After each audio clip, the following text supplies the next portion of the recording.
கொஞ்ச நாளாவே நம்ம தமிழ்நாட்டில் இருக்கிற மீடியாக்கள் எல்லாமே அதிகமாக மைக்க கொண்டு நீட்டுற ஆள் யாருன்னு பார்த்தீங்கன்னா அண்ணன் சீமான். கொஞ்ச நாளாக டெய்லி அவரை பற்றி அவர் ஏதோ ஒரு பைட்டு பேசிட்டே இருக்காரு. எனக்குமோ அவர் வீட்டு வாசல்லே உட்காந்துருக்காங்களான்னு தெரியல.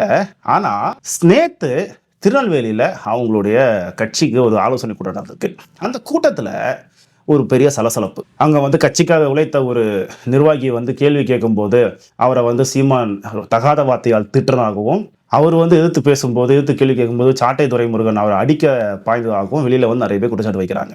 அண்ணனுக்கு இது ஒன்றும் புதுசு இல்லை. அண்ணன் எப்பவுமே இப்படி தான். ஆனால் புதுசாக இந்த கூட்டத்தில் மட்டும் உள்ளே போகும்போதே செல்ஃபோன்லாம் ஆஃப் பண்ணி உள்ளே வெளியிலேயே வாங்கி வச்சுக்கிட்டு டோக்கன் கொடுத்து அமைச்சிருக்காங்க. ஏன் வாங்கி வைக்கிறீங்க? நாங்கள் சைலண்டில் போட்டிருக்கோம் அப்படிங்கிறப்ப இல்லை நீங்கள் ஃபோனை கொடுத்து தான் போனோம். பயம். எங்கே உள்ளே நடக்கிற வீடியோ எடுத்து சோசியல் மீடியாவில் போட்டுருவானோ அப்படின்னு பயம். எதுக்கு இப்படி ஒரு சீப்பான அரசியலை நாம் தமிழர் கட்சி கையாளுதுன்னு எனக்கு தெரியலைங்க. ஆரம்ப கட்டத்திலேருந்து அவர்கிட்ட வெளியில் வந்த, அவர் கூட இருந்துட்டு அவர் விட்டு விலகின எல்லாரும் சொல்லக்கூடிய ஒரே விஷயம், ஒரே குற்றச்சாட்டு என்ன அப்படின்னா, தனிப்பட்ட முறையில் சீமான் ஒரு மோசமான நபர். எல்லாரும் ஒரே மாதிரி பேசுறாங்க.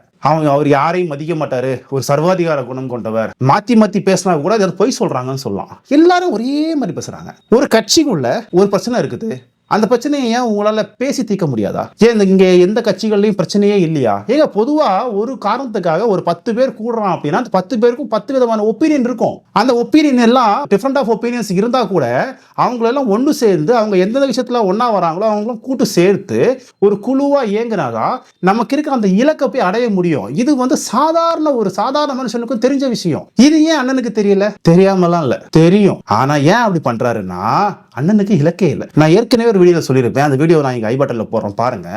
அண்ணனுக்கு தமிழ்நாட்டில் முதலமைச்சர் ஆகணும், ஆளுங்கட்சி ஆகணும், எதிர்கட்சி ஆகணும் எந்த ஆசையும் இல்லை. இங்கே இருக்கக்கூடிய அண்ணனுடைய கட்சியில் இருக்கக்கூடிய கடைநிலை அந்த தொண்டர் வரைக்கும் அவங்க செஞ்சு, அவங்க உழைச்சி, அவங்க கொண்டு வரக்கூடிய அந்த பலனை அண்ணன் மட்டுமே எடுத்து வாயில போட்டுக்கணும்.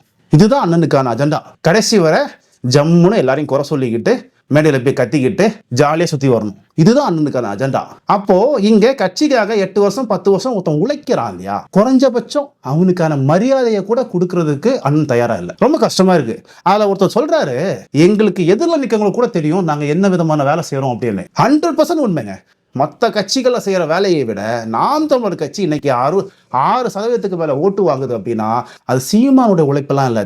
தெருவா அந்த கட்சி தொண்டர்கள் வேலை செய்யறான், தெருவா வேலை செய்யறான், வீடு வேலை செய்யறான். அவனுடைய ஒரு உழைப்பும் தான் உங்களுக்கு ஓட்டா மாதிரி நிக்குது. நீங்க நினைச்சிட்டு இருக்கீங்க நான் பேசுறேன், நான் கையை தூக்கி காட்டுறதால எனக்கு ஓட்டு ஏறுதுன்னு. கிடையவே கிடையாது. நீங்க உங்களுடைய கருத்துக்கள் எல்லாம் டுபாக்கு கருத்துக்கள் மக்கள் மத்தியில வெளிச்சம் போட்டு காட்டி ரொம்ப நாள் ஆகி போச்சு. மக்கள் யாரும் உங்களுக்காக ஓட்டு போடல. இங்க வேற ஆப்ஷன் கிடையாது. நம்ம தெருவில் ஒரு பையன் கஷ்டப்படுறானே, நம்ம தெருவில் ஒரு பையன் ஓட்டு கேட்கிறானே, நமக்காக வேலை செய்ய ஒரு பையன் ஓட்டு கேட்கிறானே, வருஷம் முழுக்க நமக்காக வேலை செய்யறான ஒருத்தன், அவனுக்காக அவன் முகத்துக்காக மட்டும்தான் உங்க கட்சிக்கு ஓட்டு போடுறாங்க. ஆனா நீங்க எதையுமே கன்சிடர் பண்ணாம இது ஏன் கட்சி வெள்ளப்படா அப்படின்னா என்ன சார், அவெல்லாம் வெளியே போயிட்டா என்ன பண்ணுவீங்க? இதுவரைக்கும் அவனுக்கு வேற ஆப்ஷன் இல்ல. அவனுக்கு இருக்க கட்சிகளுக்கு மேல அவனுக்கு நம்பிக்கை இல்ல, அவனுக்கு வேற ஆப்ஷன் இல்ல. உங்க கூட இருந்தான்.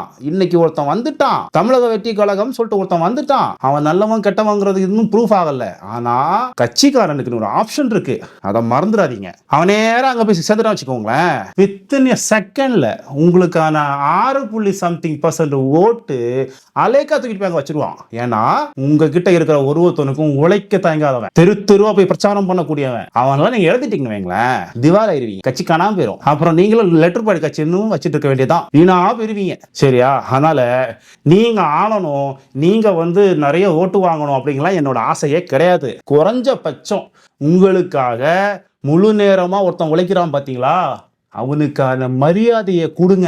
இல்லனா அன்னைக்கு சொல்றீங்க ஒரு பேட்டியில, தமிழ் பேர் வைக்காத தாய் தகப்பன் எல்லாம் நல்ல தகப்பனே கிடையாது அப்படின்னு சொல்லி நீங்க ஒரு கருத்து சொல்றீங்க. அங்க உட்கார்ந்து கேட்டுட்டு இருக்கிற அந்த கேள்விக்கு பதில் கேட்டுட்டு இருக்கிற நிருபர்கள்ல ஒருத்தனுக்கு கூடவா தமிழ் பேர் இல்லாம இருக்கும்? பொலியர்னு வச்சிருக்க வேணாம் உங்க மூஞ்சில. ஏன் அப்பாவை பத்தி பேச நீ யாரா நாய?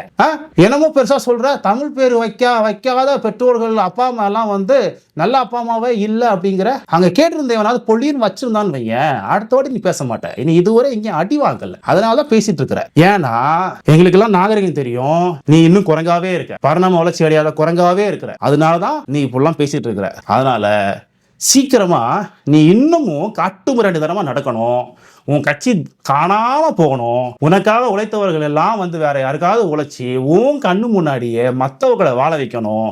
இதை பார்த்து பார்த்தே நீ சாகணும். இதுதான் எனக்கு இருக்கிற ஒரே ஆசை. நடக்குமா? சீக்கிரம் நடத்திடும்னு நினைக்கிறேன். சூப்பர், பார்க்கலாம். நாளை இன்னொரு வீடியோ சந்திப்போம். நன்றி.